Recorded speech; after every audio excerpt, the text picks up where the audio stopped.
बच्चों, आज हम परंपरागत ऊर्जा के स्रोत यानी जो पुराने समय से चले आ रहे हैं ऐसे स्रोतों के बारे में पढ़ेंगे। उनमें सबसे पहले आता है कोयला। कोयला आपने देखा होगा, कोयला काले रंग का होता है और लेकिन जो ज़मीनों से खोद कर निकाला जाता है वो कोयला काले रंग का ना होकर थोड़ा सलेटी कलर का होता है।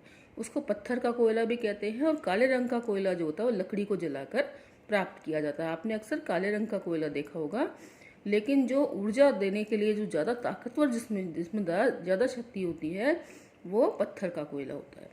भारत में कोयला बहुतायत में पाया जाने वाला जीवाश्म ईंधन यानी जीवों के क्षय होने से जो ईंधन बनता है वो जीवाश्म ईंधन कहलाता है।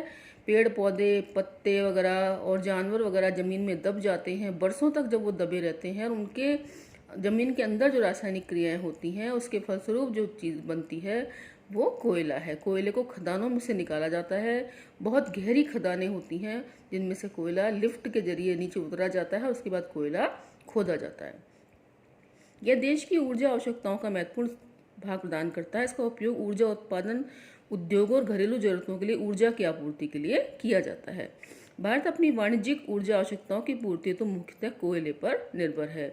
पुराने जमाने में रेलगाड़ियां भी कोयले से चलने वाली कोयला और पानी से मिलाकर भाप बनती थी। कोयला जलाया जाता था, फिर पानी डाला जाता था, भाप बनती थी।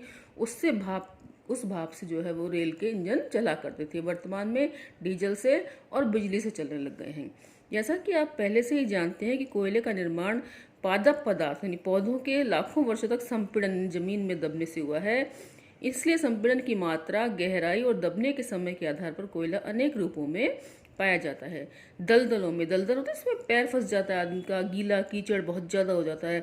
दलदलों में क्षय होते पादपों से पीट उत्पन्न होता है। कोयले के प्रकार हैं पीट, लिग्नाइट, जिसमें कम कार्बन यानी उसमें कार्बन की मात्रा कम, नमी की उच्च मात्रा यानी गीलापन ज़्यादा होता है, निम्न ताप क्षमता होती है। यानी पीट कोयला जो होता है वो इतना ताप नहीं देता। लिग्नाइट एक निम्न कोटि का भूरा कोयला होता है। यह मुलायम होने के साथ अधिक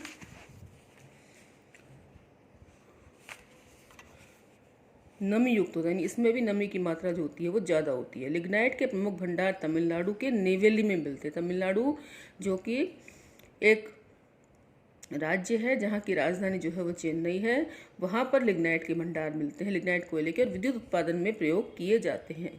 गहराई में दबे तो अधिक तापमान से प्रभावित कोयले को बिटुमिनस कोयला कहा जाता है। वाणिज्यिक प्रयोग में सर्वाधिक लोकप्रिय यानी उद्योग धंधों में जो है वो बिटुमिनस कोयला जो है वो काम आता है। धातु शोधन, धातु को गलाने में उच्च श्रेणी के बिटुमिनस कोयले का प्रयोग किया जाता है। जैसे का लोहे के प्रगलन में लोहे को गलाने में विशेष महत्व है। एंथ्रेसाइट सर्वोत्तम गुण वाला कठोर कोयला, यानी अगर पूछा जाए कि सबसे अच्छा कोयला कौन सा है तो आपको बताना है एंथ्रेसाइट। भारत में कोयले के दो प्रमुख भूगर्भिक युगों के शैल क्रमों में पाया जाता है। कोयला जो है वो दो प्रकार की चट्टानों में पाया जाता है। गोंडवाना जिसकी आयु 200 लाख वर्ष से कुछ अधिक है, और दूसरा टर्शरी निक्षेप जो लगभग 55 लाख वर्ष पुराने हैं। गोंडवाना कोयले जो धातु शोधन कोयला धातु गलाने काम में, साफ करने के काम में आता है, के प्रमुख संसाधन दामोदर घाटी यानी पश्चिम बंगाल और झारखंड, झरिया, रानीगंज, बोकारो में स्थित जो महत्वपूर्ण कोयला क्षेत्र हैं। गोदावरी, महानदी, सोन व वर्धा नदी घाटियों में भी कोयले के जमाव पाए जाते हैं। इन नदी की घाटियों में भी कोयला निकाला जाता है। टर्शरी कोयला क्षेत्र उत्तर पूर्वी राज्यों जैसे मेघालय, असम, अरुणाचल प्रदेश व नागालैंड में पाया जाता है। यह याद रहे, स्मरण रहे तो याद रहे, कोयला स्थूल पदार्थ यानी ज़्यादा जगह घेरने वाला है, जिसका प्रयोग करने पर भार घटता है। यानी जब राख में बदल जाता है तो उसका भार जो है वो, वैसे तो वो भारी होता है लेकिन राख में बदल जाने के बाद वो हल्का हो जाता है, क्योंकि ये राख में परिवर्तित हो जाता है। इसी कारण भारी उद्योग, ताप विद्युत गृह, कोयला क्षेत्रों तो उसके निकट स्थापित किए जाते हैं, क्योंकि कोयले के लोडिंग अनलोडिंग में बड़ी दिक्कत होती है। इसलिए कोयला जो है वो ताप विद्युत गृह, बिजली बनाने के गृह जो है वो कहाँ स्थापित किए जाते हैं बच्चों, जहाँ पर कोयला निकाला जाता है। अब पेट्रोलियम, जिसके बिना हमारी ज़िंदगी जो है वो अधूरी है। ऐसा लगता है कि हमारे जीवन में अगर पेट्रोल खत्म हो जाएगा तो हम कैसे चलेंगे। भारत में कोयले के पश्चात ऊर्जा का दूसरा प्रमुख साधन पेट्रोलियम या खनिज तेल है। यह ताप व प्रकाश के लिए ईंधन, मशीनों को स्नेहक यानी मशीनों में तेल दिया जाता है, मशीनों में काम आता है, और अनेक विनिर्माण इकाइयों कच्चा माल प्रदान करता है। तेल उत्पादक, तेल शोधनशालाएं, तेल साफ करने की शालाएं, संश्लेषित वस्त्र, उर्वरक यानी खाद, असंख्य रसायन उद्योगों में एक नोडीय बिंदु काम करता है। यानी इतने सारे उद्योग इस पर आधारित हैं।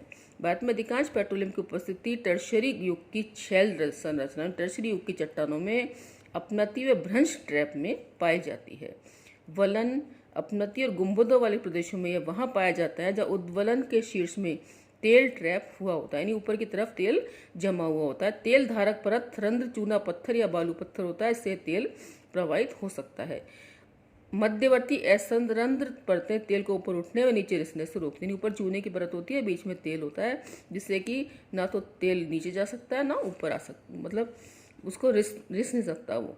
पेट्रोलियम सरंध्र और असंरंध्र चट्टानों के बीच भ्रंश ट्रैप में पाया जाता है, छिपे हुए उसमें पाया जाता है, जिससे कि उसको मशीनों के द्वारा जो है जमीन से निकाला जाता है। प्राकृतिक गैस, यानी जो हमारे घरों में जो सिलेंडरों में गैस होती है, आजकल तो घरों में गैस के अलावा जो है वो ऑटो वगैरह भी गैस से चलते हैं, गाड़ियाँ भी गैस से चलती हैं, हल्की होने के कारण खनिज तेल के ऊपर पाई जाती है।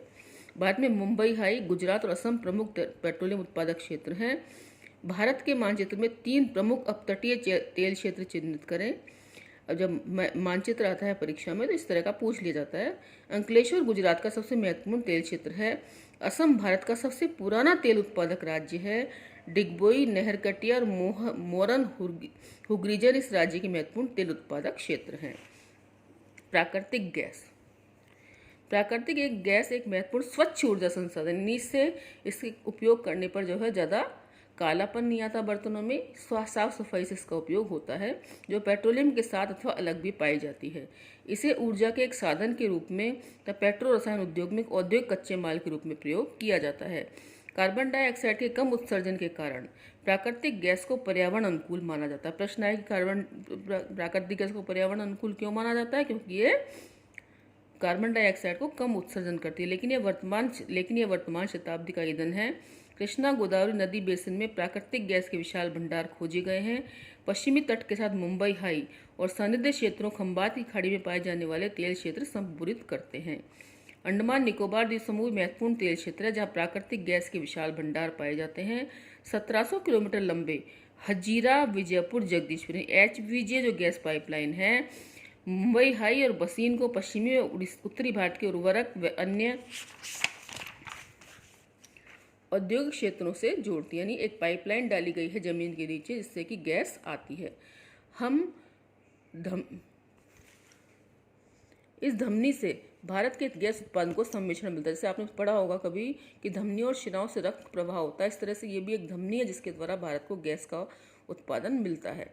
ऊर्जा व उर्वरक उद्योग प्राकृतिक गैस के प्रमुख प्रयोक्ता हैं, यानी कि ऊर्जा उद्योगों को, यानी शक्ति प्राप्त करने वाले उद्योगों के लिए बिजली ये गैस आवश्यक है, और एक रसायन उद्योगों के लिए, वो खाद उद्योगों के लिए, उर्वरक मतलब खाद। गाड़ियों में तरल ईंधन का संपीड़ित प्राकृतिक गैस CNG, आपने देखा होगा कि CNG वाहन होते हैं, आजकल ऑटो CNG चलते हैं, गाड़ियाँ CNG चलती हैं, में प्रतिस्थापन देश में लोकप्रिय हो रहा है।